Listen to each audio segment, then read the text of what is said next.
Just imagine wewe ni kijana na umejiwekea misimamo yako kwamba katika maisha yako haitofika itokee siku kaoa single mother, na anatokea single mother mmoja anakupenda ile mbaya. Sasa huyu single mother anafika kujua mipaka yako kwamba wewe upendi kabisa single mother. Single mother huyu anachokifanya, anaenda kukill maisha ya mtoto wake. Inaonekana akashamuua mtoto wake, na sasa imepita miaka 3 tangu amemuua mtoto wake, na upo naye ndani ya ndoa. Sasa leo hii inaonekana kwamba mmelala ni saa 8 za usiku, usingizi ule fofofo. Kwa mbali unasikia sauti ya mtoto akiwa analia, unashtuka, unahisi labda itakuwa ni ndoto, lakini bado badala ya kushtuka unasikia tena ile sauti ikiwa inalia na inazunguka nyumba yako. Ungekuwa wewe ni huyo kijana, ungefanya nini? Okay? Basi acha ninyoshe vizuri story ili ujue ilikuwaje kuwaje, nikueleweshe vizuri. Okay? So picha linaanza ni asubuhi na mapema sana. Kuna huyu bidada ambaye anaitwa Blaila. Anaonekana anawahi sana. Ili anashuka kwenye daladala, anapanda bodaboda, chap anafika kazini. Ile kufika kazini anabaki anaduaa tu. Huyu bidada anamwangalia mshikaji ambaye anaitwa Kevin. Ni jamaa fulani hivi ambaye yuko busy sana na kazi. Okay? Huyu bidada anafika anashituliwa na rafiki yake pale ambaye anaitwa Esther. Wewe, vipi? Mbona unashangaa sana? Hamna. Kisha anamwambia, vipi? Mbona umechelewa sana leo? Nilipitiwa tu na usingizi, na si unajua nikiamka lazima nihakikishe nimwandae mtoto mtoto aende shule. Si unajua sisi wengine ni masungumaza. Mwenzake anacheka tu kidogo, anambia basi poa, tuendelee na kazi. Basi inafika muda wa lunch. Basi huu muda wa lunch hao mabesti wawili wanakaa, wanaanza kupiga story. Huyu Blaila anamwambia Esther kwamba Esther, unajua mimi nampenda sana Kevin. Esther anacheka kwanza. Wewe una akili vizuri? Blaila anasema na akili vizuri. Kwani kuna shida gani? Unataka kuwa yatima mapenzi? Kwa nini? Wewe muone yule mtu kwamba yuko busy sana na kazi, atakupa muda kweli? Mimi sijui hayo bwana. Mimi nachojua amenipenda tu na amelizia kuwa na mimi, haya mengine yote mimi nitavumilia. Basi pale wanacheka kisha Esther anamwambia Blaila kwamba kama vipi, ng'ombe tu usiku mtoke date mtaongea vizuri. Basi bwana, Blaila anachukua ushauri pale. Siku inayofuata anaonekana Blaila anaongea na Kevin. Anamwomba wakitoka kazini wapitie kidogo sehemu wakae wapige 1 2 3. Mchizi anakubali, anasema fresh tu, haina noma. Basi badala ya kazi wanaonekana wamekaa sehemu fulani hivi imetulia.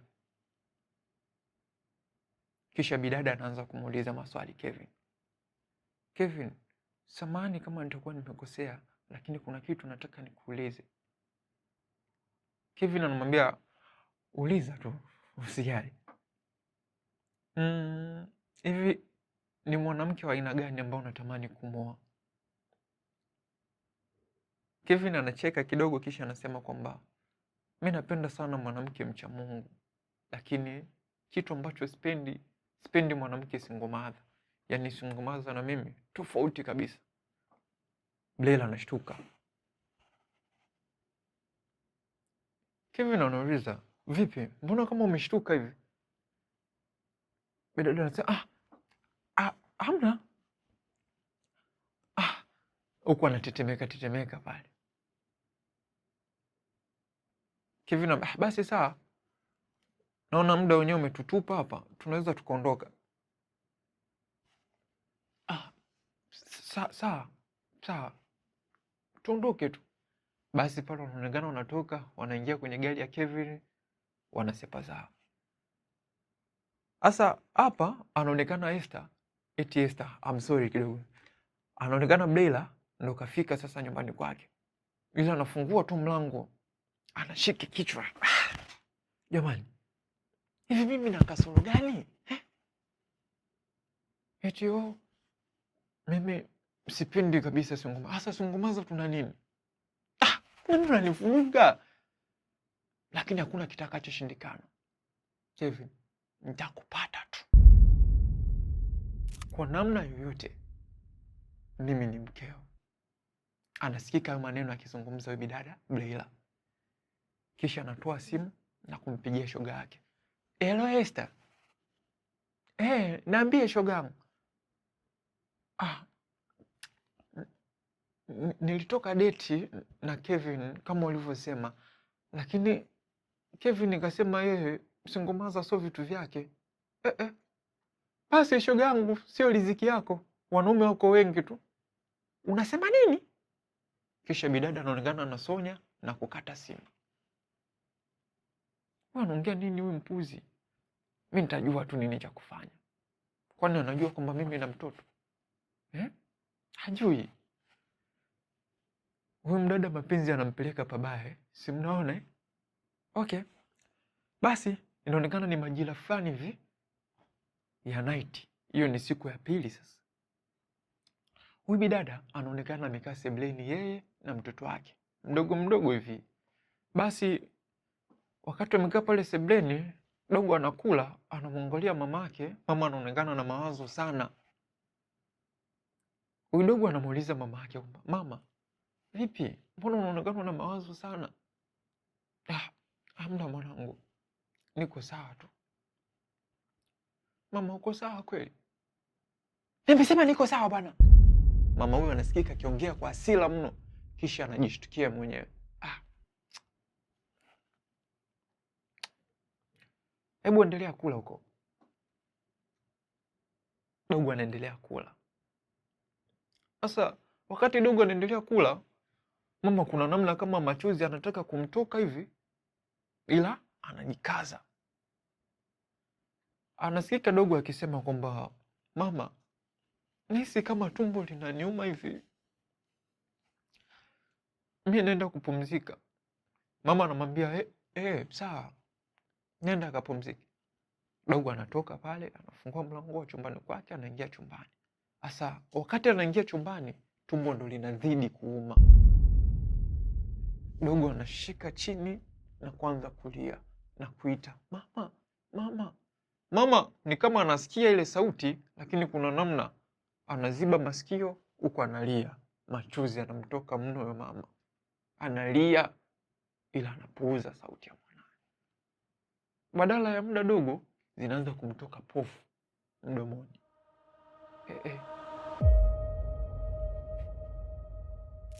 Basi dogo anatikisika tikisika pale, mwisho anazima. Mama ndo ule uvumilivu umemshinda sasa. Anawahi chumbani, anakuta dogo kashazima. Mama anamwangalia mwanae. Kisha picha linatuonyesha wako hospitali. Daktari anasema kwamba mtoto amefariki na anaonekana amekula chakula chenye sumu. Mama anasema hapana, chakula alichokula yeye ndicho alichokula mimi. Hiyo sumu imetoka wapi? Daktari anasema huyu ni mtoto, so anaweza akawa wakati anacheza cheza na wenzie huko alishika sumu, si unajua watoto hao. Lakini tutaendelea na upelelezi zaidi. Tutachunguza vizuri na tutakupa majibu yaliyonyooka. Mama anasema tu sawa. Kisha anatoka zake nje. Kisha picha linatutupa miaka 3 ya mbele. Hapa anaonekana Kevin na Bella wakiwa wamelala kitanda hichi kimoja. Inaonekana tayari ashakuwa mke na mume. Basi bwana, wakati wamelala, Kevin anasikia sauti ya mtoto akiwa analia. Kevin anashtuka kutoka usingizini. Hey! Jesus!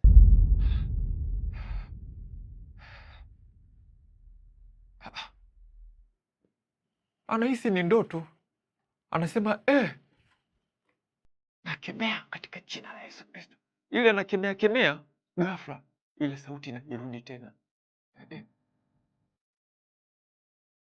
Tena ile sauti inalia huku inazunguka nyumba yake.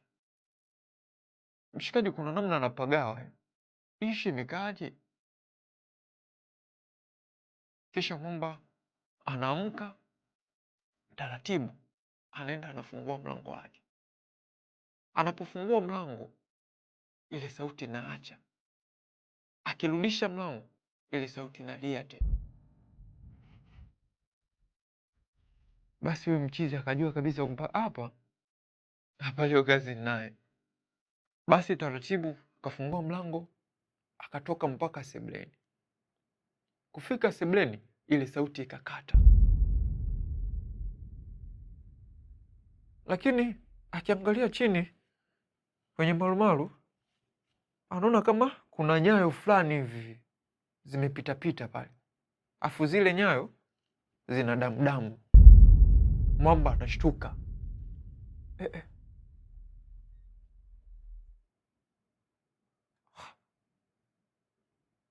Anarudi ndani kumwita mkeo. Mume wangu vipi? Mbona tunamshana? Mchizi anaonekana amepagawa kinoma. Kisha anamchukua mke wake mpaka sebuleni. Ile kufika sebuleni, pasafi. Yaani inamaanisha hamna kitu chochote. Mke wangu, wewe hivi uko sawa kweli? Vipi? Mbona unanichanganya? Wife, hata wewe nakushangaza Basi endelea kuwa mpole. Basi pale unaambiwa mchizi alivyoona vile akaja, labda tu ni ndoto au mawenge, si unajua mtu ukitoka kushtuka kutoka usingizini. Basi bwana, inaonyesha ni siku ya pili, mchizi kaingia zake kazini. Asa mida jioni hivi, Mwamba anatoka kazini, ipo zake ndani ya gari. Ghafla tu anaonekana mtoto yuko mbele ya gari. Gari iko spidi vibaya mno. Mwamba anachuna breki, kamgonga mtoto. Mwamba anashuka kwenye gari kuzunguka kwenda kuangalia mbele, hamna mtu. Hii imekaaje kwa mfano? Basi unaambiwa mchizi chapu anarudi, anaingia kwenye gari, anawasha gari, kisha anasepa. Hii moja kwa moja mpaka kwa mama yake. Sio nyumbani kwake, kwa mama yake. Alipofika kwa mama yake, Mwamba amechanganikiwa, jasho linatiririka. Mama anauliza, wewe Kevin vipi? Mama, na mengi ya kuzungumza, so nataka tuzungumze. Basi mama anamchukua mwanae mpaka sebuleni. Kufika sebuleni wanakaa. Dogo anaanza kumhadithia mama yake kuanzia mwanzo mpaka mwisho. Kwamba mama, jana nimelala, nimeota 1 2 3. Leo natoka kazini. Mwanangu, sio bure. Unahitaji maombi. Basi unaambiwa mama alimchukua mwanae, kaingia kwenye gari moja kwa moja mpaka kwa mchungaji. Walipofika kwa mchungaji, dogo alianza kujieleza pale. Mchungaji alimwambia mama Kevin, mtoto wako yeye ana shida, lakini kuna sehemu mwanao alikosea. Dogo anashtuka. Nilikosea? Lakini mimi sina pesa za manyoka. Mchungaji akatabasamu tu. Sijamaanisha pesa za manyoka. Kuwa mpole zaidi ili unielewe vizuri. Kijana, umekosea. Una mke? Ndio na mke kabisa, na juzi tu hapa, yaani miaka 3 iliyopita huko nyuma ndo tulifunga ndoa. Muda huo mshikaji anaongea hivyo amechanganyikiwa vibaya mno.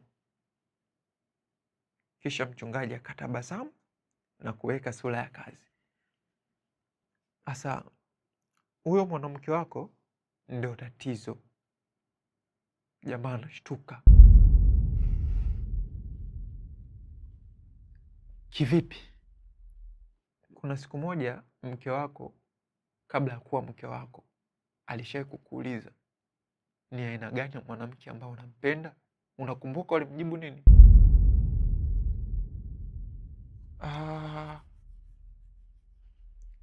Sikumbuki. Roho Mtakatifu kaniambia kwamba ulimwambia kwamba huwezi kabisa kuoa mwanamke singomaza. Mchizi akashtuka. Baada ya kushtuka, ni kweli nilimwambia mchungaji, nilimwambia hivyo. Na sio nilimwambia tu, hata sasa siwezi nikaoa singomaza. Siwezi nikaanzisha familia na mtu ambaye ashaanzisha familia. Mwanaume ameumbwa kuja kuanzisha familia, lakini sio kujumuika na familia ya mtu mwingine. Mchungaji akamwambia kwamba asa hapo ndo ulipojichimbia kaburi. Kevin ilimbidi awe mpole, akapoa tutuli na kusikia.